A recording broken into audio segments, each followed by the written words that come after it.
کیا ہم نے کبھی سوچا تھا کہ انسانوں جیسے روبوٹ بنیں گے جو انسانوں جیسے کام کریں گے، لوگوں سے باتیں کریں گے؟ آج کی ویڈیو میں ہم بتائیں گے ایلن مسک نے ایسا کیسے کر دکھایا۔ گاڑیاں بنانے والی امریکی کمپنی ٹیسلا کے سربراہ ایلن مسک نے ایک ترکیب میں مصنوعی ذہانت سے چلنے والے انسانی شکل کے روبوٹ آپٹیمس کی رونمائی کی ہے۔ خبر رساں ادارے روٹرز کے مطابق ارب پتی شخصیت ایلن مسک کا کہنا ہے کہ روبوٹ کے کاروبار کی مالیت گاڑیوں کے مقابلے میں کئی زیادہ ہوگی۔ ریاست کیلیفورنیا میں منعقد ہونے والی اس تقریب میں انسانی شکل کے روبوٹ نے سٹیج پر واک کی اور مہمانوں کی جانب ہاتھ لہرایا۔ تقریب سے خطاب میں ایلن مسک نے کہا کہ ان کا مقصد ہے کہ انسانی شکل کے فائدہ مند روبوٹ جلد از جلد تیار کیے جائیں۔ انہوں نے کہا کہ فی الحال روبوٹ آپٹیمس کو مزید کارآمد بنانے کے لیے اس پر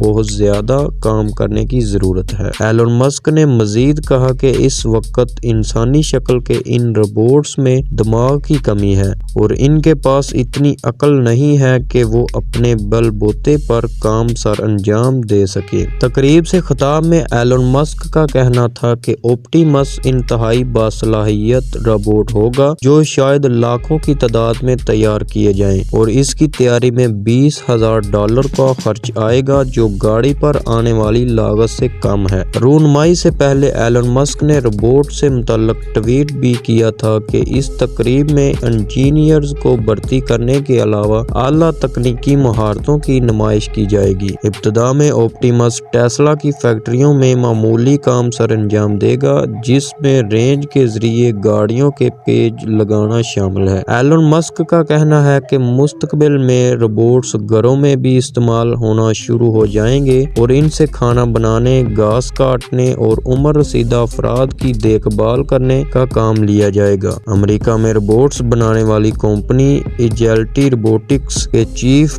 ٹیکنالوجی افسر کا کہنا ہے کہ جیسے انسان سوچ سمجھ کر تیزی سے کام کرتے ہیں، ایسا روبوٹس کے لیے کرنا بہت مشکل ہے اور یہ حقیقت تبدیل نہیں ہوگی چاہے انسان نما روبوٹ ہی کیوں نہ بنا لیں۔